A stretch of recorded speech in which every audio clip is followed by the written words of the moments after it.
हाय friend, मैं Soni sir from career academy डालूँगा आपके समक्ष अपने वादे को पूरा करते हुए। जैसा मैंने पहले वीडियो में बताया था कि मैं फूड इंस्पेक्टर पर विशेष चर्चा करने वाला हूँ। सिलेबस क्या होगा, उसमें कौन कौन सा विषय होगा, विषय में अंकों का विभाजन कैसा किया गया है, उस पर हमें बात करना था। आज हम उसी सीरीज़ को आगे बढ़ाते हुए हम समझेंगे कि किस विषय पर कितना अंक दिया गया है, क्या क्या विषय हमें पढ़ना है, अर्थात सिलेबस पर चर्चा। ये हमारे आज के हमारे वीडियो का मेन मुद्दा है। जैसा यहाँ पर दिया है, देखिए, परीक्षा पाठ्यक्रम ऊपर में दिया है। परीक्षा पाठ्यक्रम में दिया हुआ है खाद्य निरीक्षक की भर्ती हेतु कुछ सिलेबस यहाँ दिया हुआ है। आवश्यक वस्तु अधिनियम, बहुत सारे अधिनियम आपको पढ़ना है। राष्ट्रीय खाद्य सुरक्षा अधिनियम 2013 पढ़ना है। तो इस तरह से बहुत सारे यहाँ पर अधिनियम दिए हुए हैं। अधिनियम पढ़ते हुए हमें दिया है यहाँ पर कुल 200 प्रश्नों का एक प्रश्न पत्र होगा, अर्थात हमारे परीक्षा में 200 प्रश्नों का एक प्रश्न पत्र आएगा। और इसमें सभी प्रश्न क्या होंगे, वस्तुनिष्ठ प्रकार के होंगे, अर्थात एक प्रश्न और उसमें चार ऑप्शन होगा। उन चारों में से हमें किसी एक सही उत्तर पर हमें टिक मारना है। सामने दिया भी है जिसमें 4 विकल्प में से एक सही होगा। तो पहले हमें ध्यान देना है कि कुल 200 प्रश्नों का एक प्रश्न पत्र होगा। एक प्रश्न पत्र में 200 प्रश्न होंगे। समय अवधि क्या होगा यहाँ दिया नहीं है, हालांकि 3 घंटे का समय अवधि नॉर्मल व्यापम देता ही है समय। जो हमारे पास 200 प्रश्न होंगे उसमें से 150 प्रश्न जो होगा वो हमारे सामान्य ज्ञान से होगा। सामान्य ज्ञान से 150 प्रश्न होगा। और जो 150 जो अपना 50 प्रश्न बच जाता है, वो 50 प्रश्न हमारा अन्य है। जो हमारा अधिनियम पोर्शन दिया हुआ है, अधिनियम पार्ट दिया हुआ है, वहाँ से हमें 50 प्रश्न पूछे जाएंगे।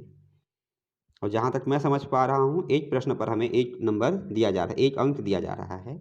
इस तरह से सामान्य ज्ञान से 150 प्रश्न आएगा और 150 अंक आएंगे। और अन्य अधिनियम वाला पार्ट है, अधिनियम वाला भाग है, वहाँ पर 50 प्रश्न होगा और 50 अंक होगा।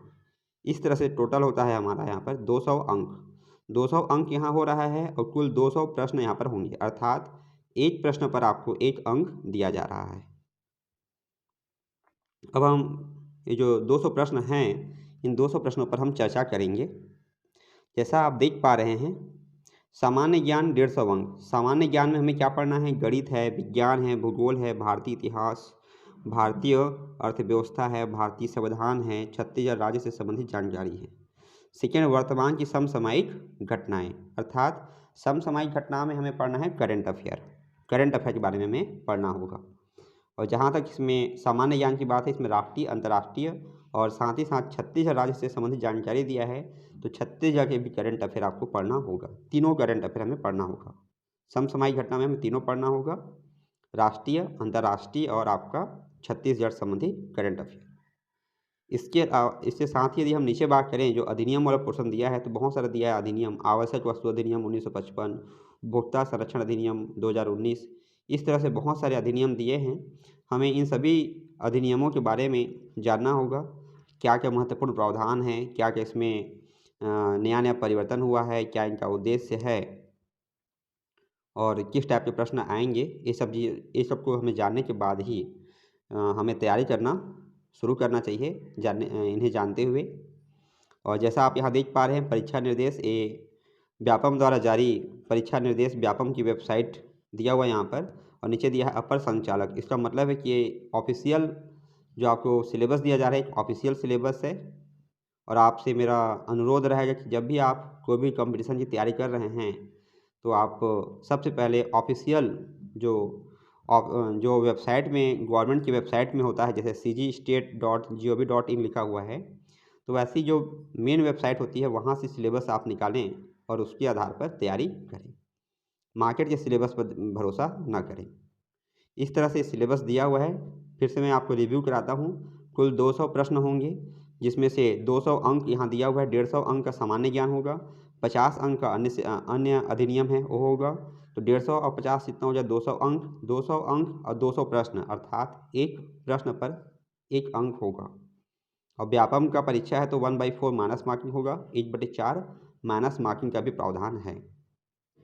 तो आज के वीडियो को यदि हम संक्षेप में करें, तो आज हमने ये समझा कि हमारे सिलेबस में कितने प्रश्न होंगे, एक प्रश्न में कितने ऑप्शन होगा, 4 विकल्प होंगे, उसमें से एक सही होगा, और 200 प्रश्न होंगे और 200 अंक यहाँ पर दिया गया है। 200 अंक का विभाजन कैसा हुआ है तो वो भी हमने यहाँ पर समझा है कि हमारे विषय में क्या क्या टॉपिक होंगे, क्या क्या विषय होंगे, और प्रत्येक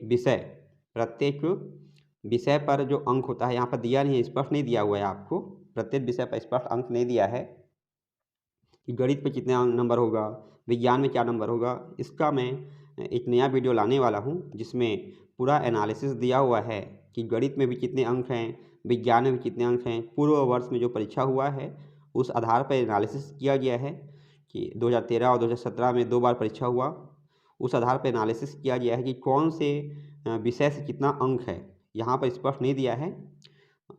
उसे जानने के लिए आप हमारे नेक्स्ट वीडियो को देखेंगे आप, और उसमें कंप्लीट दिया रहेगा कि गणित से कितना आया है, छत्तीसगढ़ से कितने प्रश्न पूछे हैं, भारतीय इतिहास से कितना प्रश्न पूछा है, भारतीय अर्थव्यवस्था से कितना प्रश्न आया है, ठीक, ये सब चीज़, भूगोल से कितने प्रश्न हैं, संविधान से कितना प्रश्न पूछा गया है, ये सब चीज़ जानने के लिए आप हमारा नेक्स्ट वीडियो ज़रूर ध्यान दें।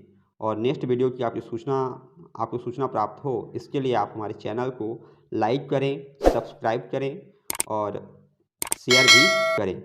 अब हम मिलते हैं नेक्स्ट वीडियो में। धन्यवाद।